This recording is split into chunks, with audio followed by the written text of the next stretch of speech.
শ্রীলঙ্কায় আসার পর দ্বিতীয় দিন আমরা খুব ব্যস্ত সময় কাটিয়েছি।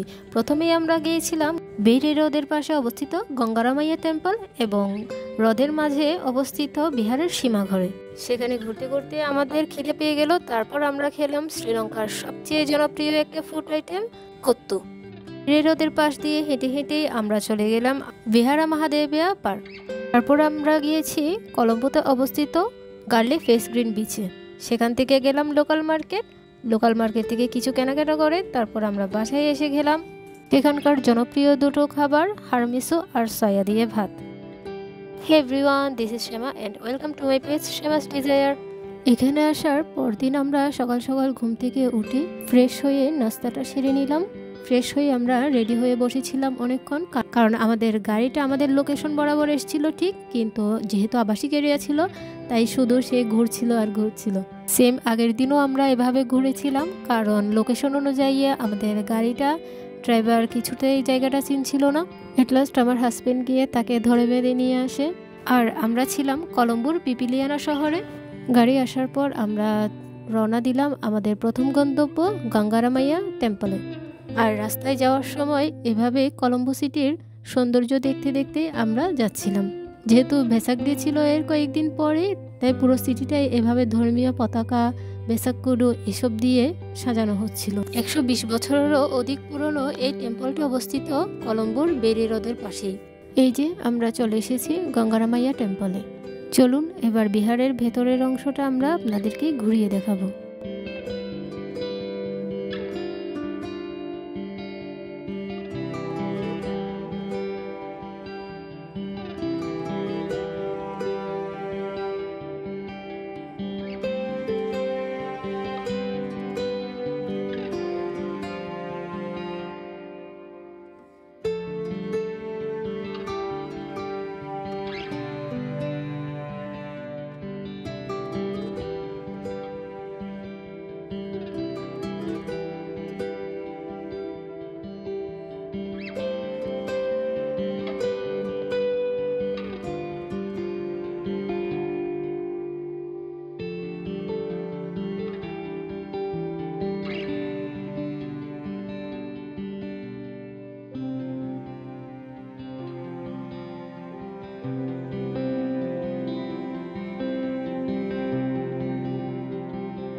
এই বিহারের অভ্যন্তরে একটা মিউজিয়ামও আছে।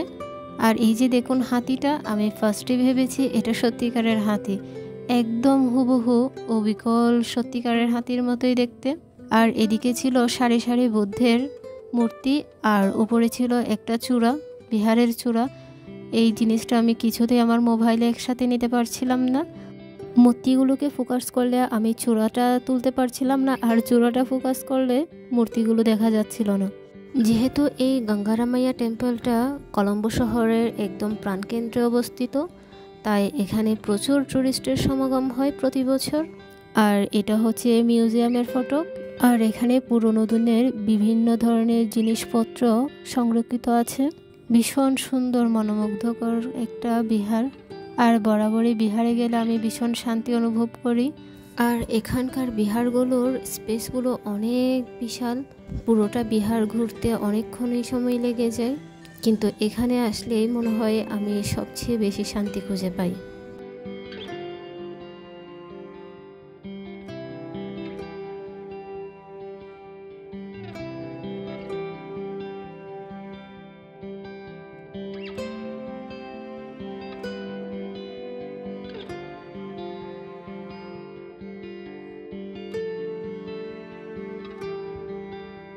তারপর মূল বিহার থেকে বের হয়ে আমরা যাচ্ছি এই বিহারের আরেকটি অংশ, যেটা বেইলি হ্রদের মধ্যে অবস্থিত বিহারের সীমাগর, সেখানে।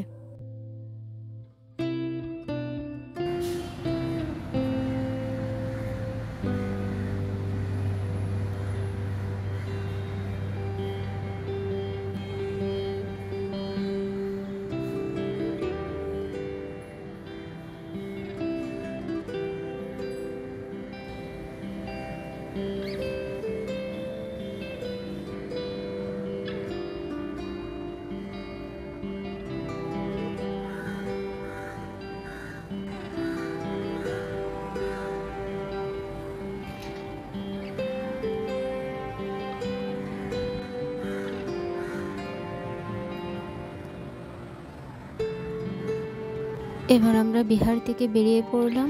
আর বিহার থেকে বেরোতে এখানে চোখে পড়লো কলম্বোর আরেকটি খুবই জনপ্রিয় একটা টুরিস্ট প্লেস, সেটা হচ্ছে লোটাস টাওয়ার।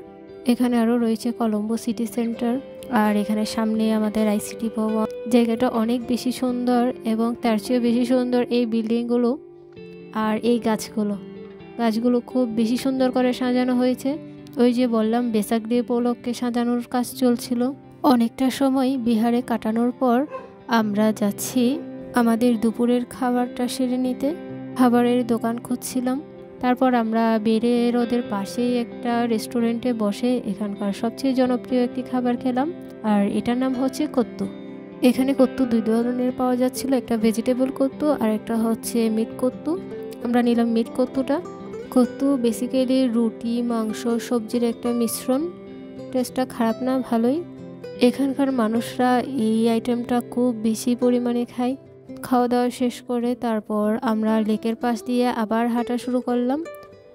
এই বেড়ে হ্রদের পাশ দিয়ে হেঁটে যেতে আমাদের ভীষণ ভীষণ ভালো লাগছিল, ভীষণ শান্ত পরিবেশটা। এবার আমরা যাচ্ছি বিহারা মহাদেবিয়া পার্ক। আর এই পার্কে ঢুকতে প্রথমে বিশাল বড় একটা বুদ্ধমূর্তি ছিল। এখানকার পরিবেশটা ভীষণ শান্ত আর নিরিবিলি। চারিদিকে সবুজের সমারোহ, বিভিন্ন পাখির ডাক, সব দিকেই যেন একটা শান্তি শান্তি পরিবেশ এখানে। আর পার্কের সামনে ছিল এখানকার ন্যাশনাল মিউজিয়াম। প্রচুর টুরিস্ট ছিল ওখানে, তাই আমরা ওদিকে গ্যাদারিংয়ে আর যাইনি।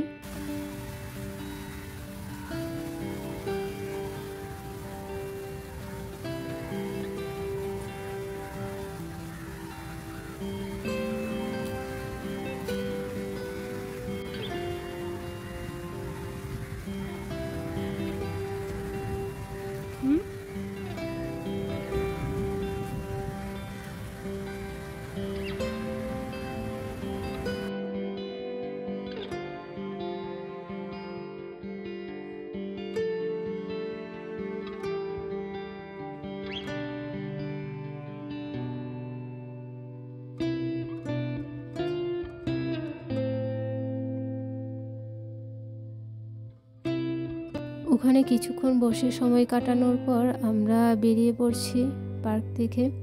আমরা যখন পার্ক থেকে বেরিয়ে যাচ্ছিলাম তখন দেখলাম আমাদের সামনে ছোট্ট একটা কাঠবিড়ালির ছানা গাছে উঠে গেল এই যে।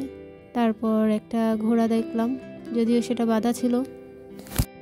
তারপর পার্ক থেকে বেরিয়েই আমরা খেলাম এখানকার শ্রীলঙ্কার সবচেয়ে জনপ্রিয় একটা জিনিস, সেটা হচ্ছে এখানকার ডাব, আর এটাকে বলে বিনি ডাব।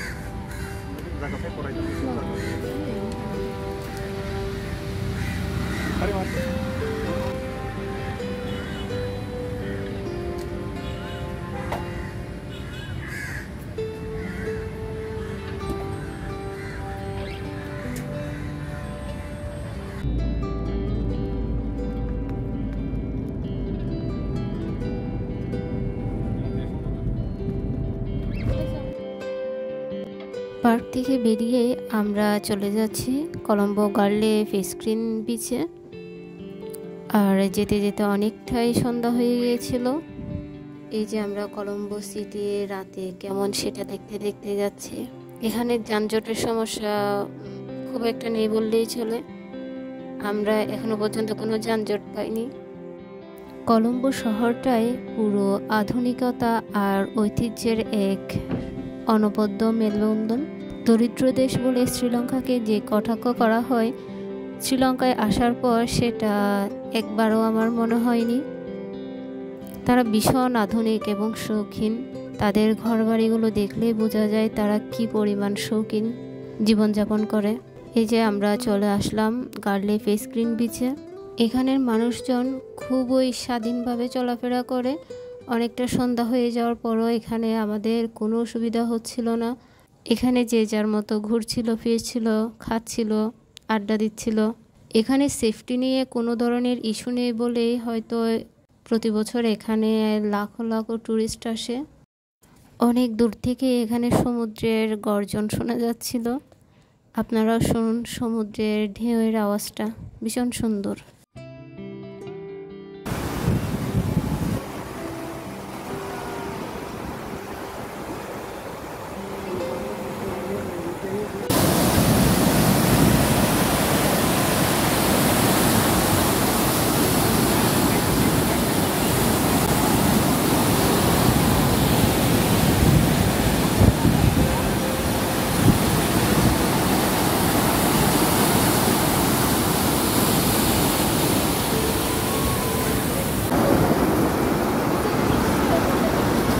সমুদ্রে অনেকক্ষণ সময় কাটানোর পর উপরে উঠে এসে আমরা এখান থেকে একটু হাবিজাবি খেলাম। টেস্টটা খুবই বাজে, তাই সেটা আর দেখালাম না। এবার আমরা যাচ্ছি এখানকার লোকাল মার্কেট এক্সপ্লোর করতে, যেটা ছিল লোটাস টাওয়ারের পাশেই অবস্থিত। আর তাদের যে কোনো গাড়ি ভাড়া, খাবার অর্ডারের জন্য পিকমির সার্ভিস খুবই ভালো। পিকমির মাধ্যমে আপনি যে কোনো গাড়ি, বড় গাড়ি, ছোট গাড়ি, টুকটুক সব কিছুই রেন্ট নেওয়া যায়। খুবই ভালো সার্ভিস তাদের পিকমিতে।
বাজার থেকে আমরা কলা আর নারিকেল নিয়েছিলাম, যেহেতু ওখানকার নারিকেল সবচেয়ে ভালো লাগে আমার।